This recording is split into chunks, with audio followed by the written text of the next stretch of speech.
With more, Fox News contributor, Trump supporter, and former presidential candidate himself, Governor Mike Huckabee, and former chief economist to President Obama, Austin Goolsbee. Good to see you both, gentlemen.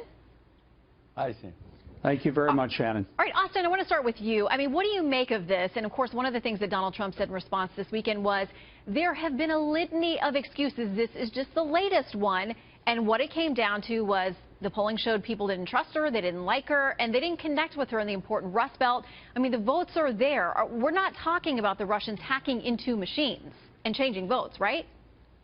I think that's right. And I'm not advocating that they go down and say, let's try to reverse the Electoral College vote. I think that would be weird. I think that you would have justifiable howls from the Republican side about doing that.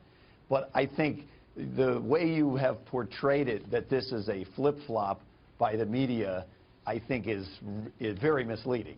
Because the thing that Donald Trump was condemned for, rightfully, by people on both parties, was for alleging that the vote was rigged if he lost with no evidence ahead of time. That's totally different. And if there actually is evidence of foreign influence, we should investigate it. That's not the same thing at all. What he got so much pushback for was during that debate with their own Chris Wallace, when he said, we accept the results of the election, and he said, well, I'm going to wait and see. We're going to see what happens. I mean, he wasn't even talking about anything being rigged, and that's when we saw Mrs. Clinton go on and say, you have to accept the results even when you don't like them. And she talked about how denigrating it was to the system to suggest that there was something untoward when there was no evidence of it.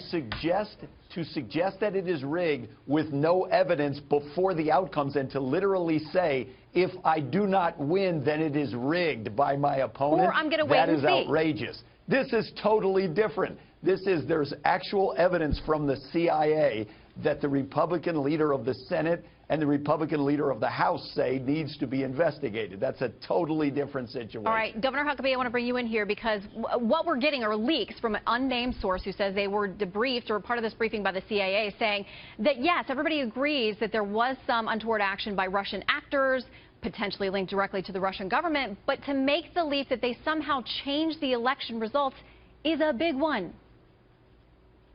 That's beyond any belief. I mean, you have to believe in unicorns to go there.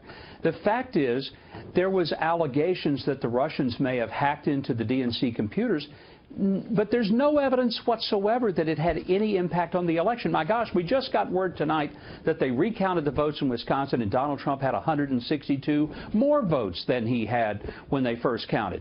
This is so unbelievable, and I'm ashamed for the Democrats and the press, but then I repeat myself, because when the New York Times has to dig out to the bottom of the birdcage to see what they wrote 8 weeks ago when they were whining about how terrible it was Donald Trump was saying something, and then they turn around and say the same thing, you know what the evidence of a rigged election was?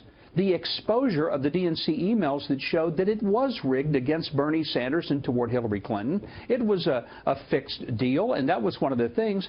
I think the more amazing thing is that those DNC emails revealed just the contempt that Hillary and her chief lieutenants had for the working class people of America, and that's why she lost. And Democrats need to accept the results of a fair and free election, which is what they lectured Republicans about. Austin, really quickly before we have to go, I mean, clearly those revelations were not good for her or the DNC. Yes, I agree. I'm not disagreeing with the governor. I do not think that they should be going and trying to persuade the Electoral College to change their vote. I think that's just a bridge too far. I do think that they should investigate Russian interference in our political process. The Russians are trying to interfere in Western European political voting process, and that is a big deal, and it should be investigated. And to allege that that's the same thing as when Donald Trump was saying that the election was stolen when there was no evidence and before it took place, I just think is a different subject. Yeah, and there's still a debate about whether here or there was that same evidence of Russia being able to do that. So far, none clear that we know of. Governor, just a one-word answer, yes or no. Are you in favor, as many of your GOP counterparts, the senators on the Hill, say that they want to see this investigated? Would you sign on to that? It just depends on what they want to investigate. I mean, that's the real answer. And that's not a yes or no, but the yes or no is Well, yes, investigate whether Russia is hacking, but do something about cyber defense. Don't try to overturn the results of elections. People have voted. It's over. Yeah. These guys lost. All right, we'll leave it there. Governor Austin, good to see you both.